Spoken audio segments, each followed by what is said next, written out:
Hola, este es el podcast de Dramaturgia Activa, para la práctica y la teoría de la escritura teatral. Agradezco mucho a quienes colaboraron y colaboran económicamente, tanto por el aspecto material.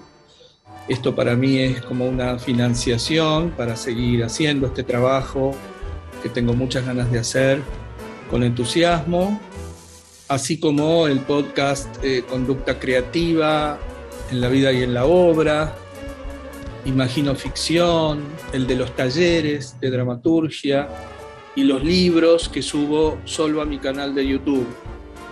Tanto por este aspecto, decía, el concreto, el material, como por el afectivo, porque ese reconocimiento a mí me dice que te sirve lo que escuchás, que le das valor y que considerás libremente que merece una remuneración. Muchas gracias, además, por aliviarme la sensación cada vez más frecuente y más honda de estar hablándole a nadie. Última fase de un proceso de escritura dramática y último episodio de este podcast por el momento. Yo no puedo asegurar que estas grabaciones te hayan sido útiles como para escribir una obra, quizás sí lo hayan sido, pero puedo asegurar que no alcanzan para constituir una formación en dramaturgia. Creo sí que son una puerta de acceso muy amplia solamente y nada menos. No hablo necesariamente de que debas hacer un curso, un taller, una carrera o una maestría. También me refiero a tu autoformación, a tu iniciativa, tu voluntad y tu esfuerzo puestos al servicio de un verdadero interés, de un firme interés. Me refiero a que podemos ser todos dramaturgos, dramaturgas en potencia, pero para hacerlo en acto hay que estudiar y entrenar de alguna manera. Creo que es importante, de paso, tener esto presente en este momento. Puedo percibirme escritor, pintora, bailarín, música, coreógrafo, directora, actor, pero si no sé cómo es para mí ser escritor, bailarín, coreógrafa, actriz, ni cómo ponerlo en acción con asertividad, viendo los frutos del trabajo, lo que percibo es todavía un potencial. Para que se transforme en acto, no tengo otra opción que trabajar. La última fase de un proceso de escritura de drama, ya mencioné que drama es acción, contrario de relato, que es narración. Un drama puede ser bien un drama, como una comedia o una tragedia, una comedia musical o una obra surrealista. La última fase, entonces, se inicia cuando consideramos terminado lo que llamamos un primer borrador. Esto es, la primera versión de lo que sería la obra completa. La primera vez que podemos leer lo escrito con sentido de totalidad. Puede haber un segundo borrador, o muchos más, o uno solo, y descubrir que ya llegamos al final del trabajo, que la criatura creada ya es sí misma. Antes que nada, si queremos ser coherentes con la manera en que venimos trabajando, vamos a reconocer que el final no es algo que se le agrega a la obra, sino que lo reconocemos ya escrito o planteado, lo descubrimos en el propio texto o en la propia vivencia del proceso. Descubrimos el final, sabemos intuitivamente que llegamos al final. El final es eso nada más, el final. No tiene que ser un mensaje, ni una moraleja, ni la rápida vinculación de signos sueltos, ni una explicación, ni una justificación. Solo se termina la obra cuando el autor, la autora, termina de escribirla. En el teatro no, una manifestación del teatro japonés milenario, se habla de una estructura inevitable de 3 fases, mencionada como Ho, Ha, Kyu. J-O, H-A, K-I-U. Ho o Yo, Ha, Kyu. Podemos relacionarla con la concepción narrativa de planteo, nudo, desenlace, aunque es un poco más abarcativa. Se trata del mecanismo por el cual se mueve todo lo que conocemos o podemos imaginar. Ho o yo, la intención del movimiento. A o ha, la resistencia a ese movimiento, nuestra noción de conflicto. Y Q, la trascendencia de esa tensión. Por lo tanto, transformación, novedad, avance, descubrimiento, parto, cierre de ciclo. Y con cada Q se abre un nuevo Ho. Esto sucede en todos los grados perceptibles e imperceptibles. La fuerza de la gravedad que debemos trascender solo para hacer el mínimo movimiento es un ejemplo, quizá, de los imperceptibles, hasta que nos damos cuenta, hasta que lo hacemos consciente. El final es el Q de la totalidad de la obra, la consecuencia de nuestro trabajo consciente de poner en tensión fuerzas encontradas. Siguiendo a Eugen Herrigel en Zen en el arte del tiro con arco, que creo haberte mencionado ya y recomendado leer cada tanto, nuestro dominio se circunscribe al Ho y a Ha. Nuestro brazo versus el arco, la intención y la resistencia. Ahí estamos nosotros, nosotras, con nuestro trabajo. Lo que sucede cuando la flecha se dispara no está bajo nuestro gobierno, aunque es el resultado inobjetable de lo que hicimos en los 2 estadios anteriores. Así se mueve y evoluciona nuestra criatura. Lo primero que vamos a revisar en esta última fase es que los sistemas de esta criatura estén configurados, estén completos. Un sistema está configurado cuando sus componentes, sus signos, 2 como mínimo, están vinculados de manera interdependiente. Es muy importante asimilar y recordar que un signo aislado no constituye sistema y por lo tanto genera ruido y confusión.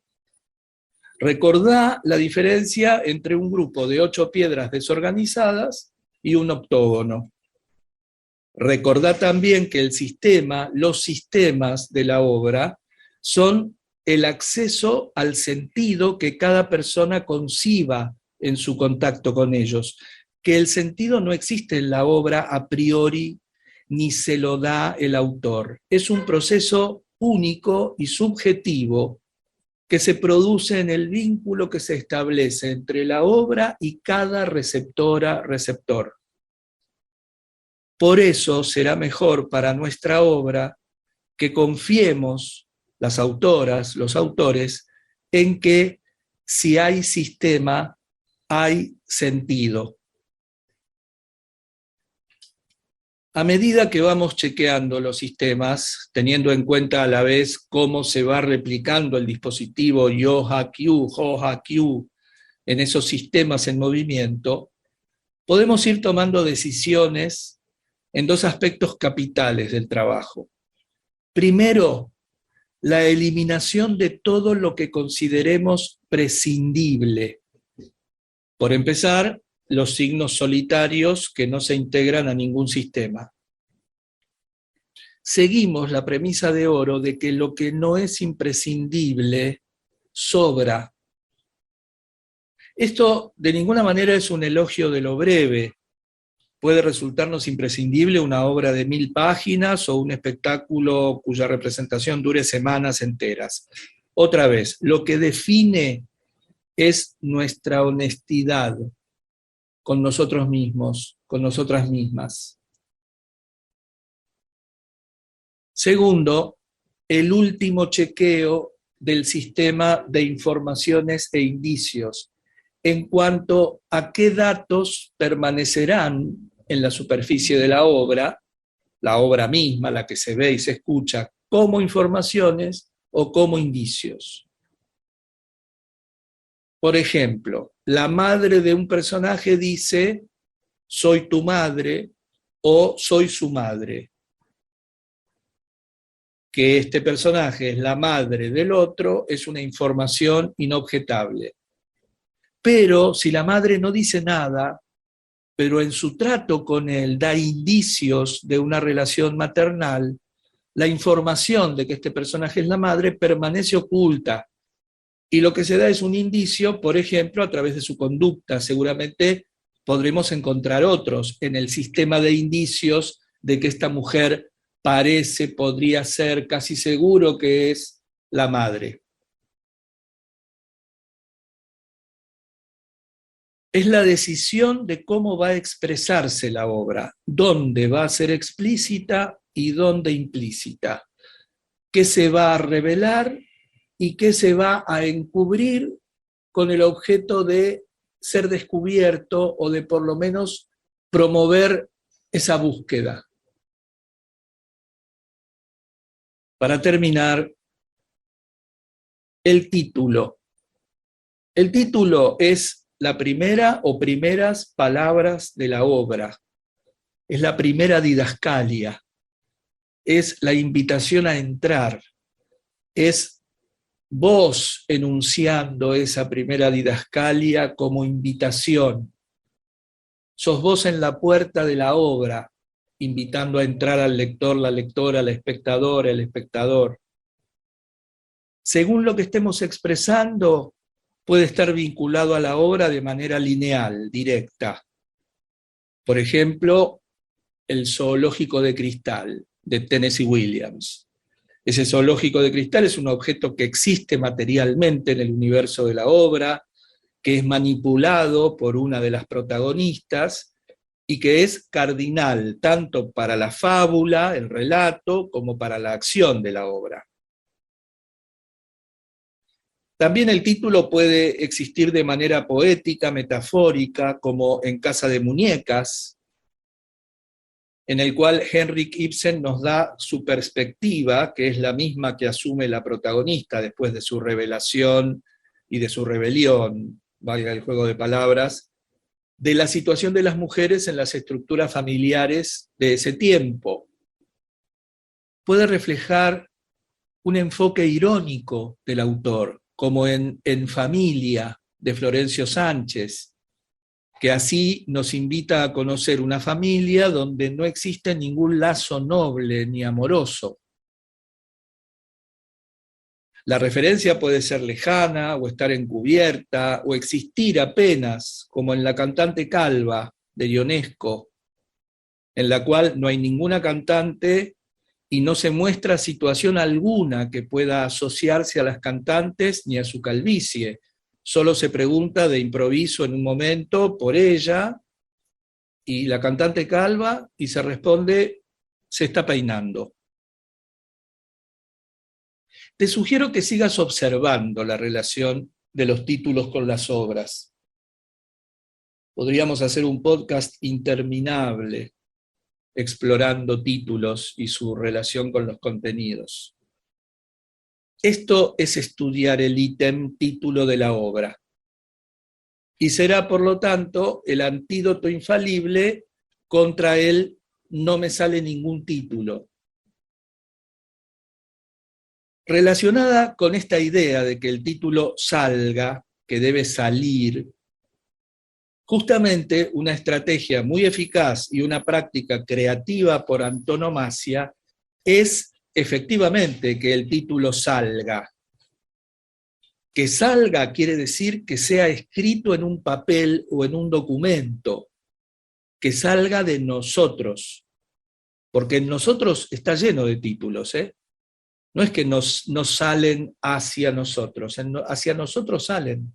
La fuente es inagotable. El asunto es que nosotros logremos sacarlos de sí, sacarlos de dentro, convertirlos en materia, poder leerlos. Eso nos produce una especie de vértigo, de pánico, que necesariamente tenemos que trascender con el salto al vacío, que ya conocemos. Aunque no te guste ese título, aunque sepas que no es ese, conviene que lo dejes salir, que lo escribas, que lo puedas leer, porque es el único modo de que aparezca la segunda opción, que será la transformación de este primero. Porque, volvemos al inicio, no hay proceso creador sin transformación de la materia generada. Ese primer título dará lugar a otro y este a otro, y podrán combinarse entre sí, prestarse palabras, oponerse, burlarse uno del otro, y todo lo que aparezca, todo lo que puedan hacer esas palabras volcadas en ese papel o en ese documento. Este es el camino hacia tu eureka, cuando sepas que es ese. Y te vas a dar cuenta muy clarito, porque en ese momento preciso vas a ser feliz, aunque se te pase enseguida. Y para terminar, prestale atención a los supuestos errores, a los lapsus, a lo inesperado, al supuesto azar y sobre todo a lo que te hace reír. Chau, gracias por escucharme.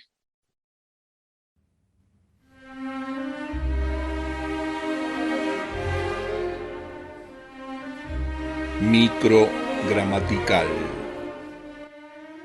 Te sugiero y te ruego también que no des por sentado tu conocimiento del lenguaje, que seas consciente de que siempre somos ignorantes de algo relativo al lenguaje, que siempre tenemos algo por aprender.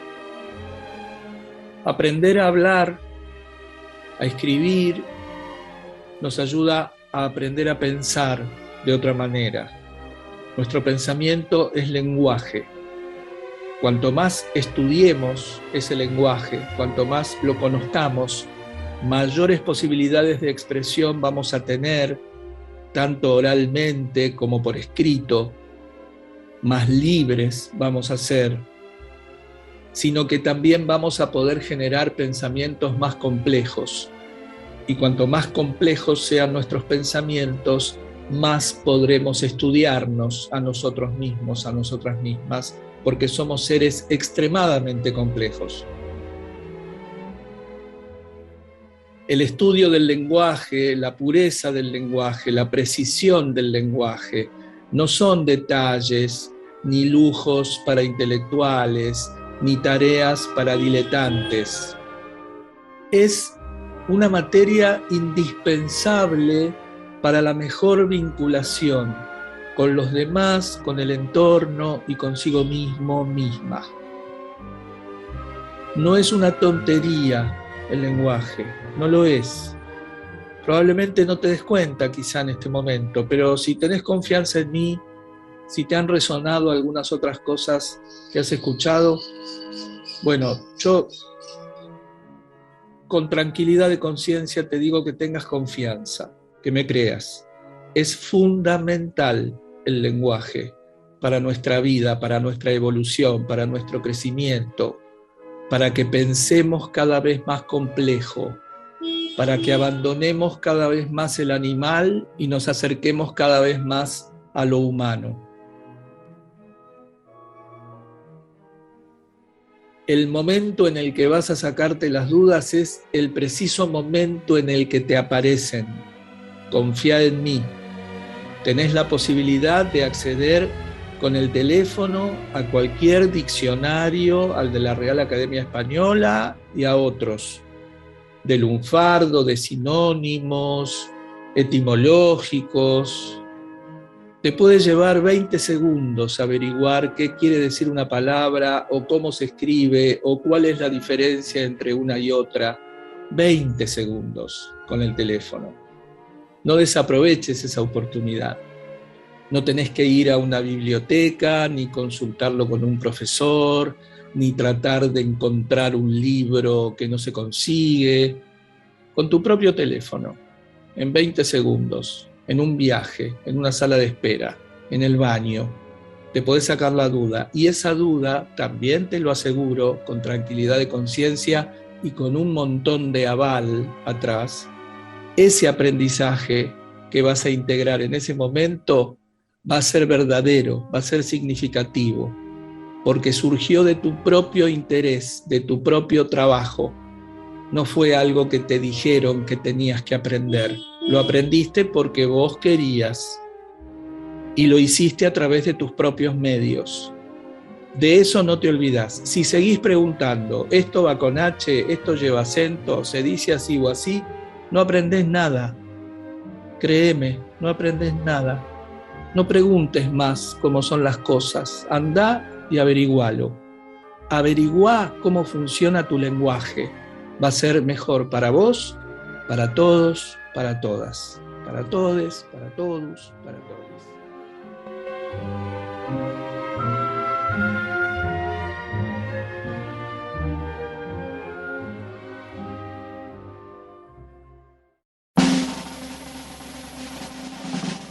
Chao, gracias por escucharme.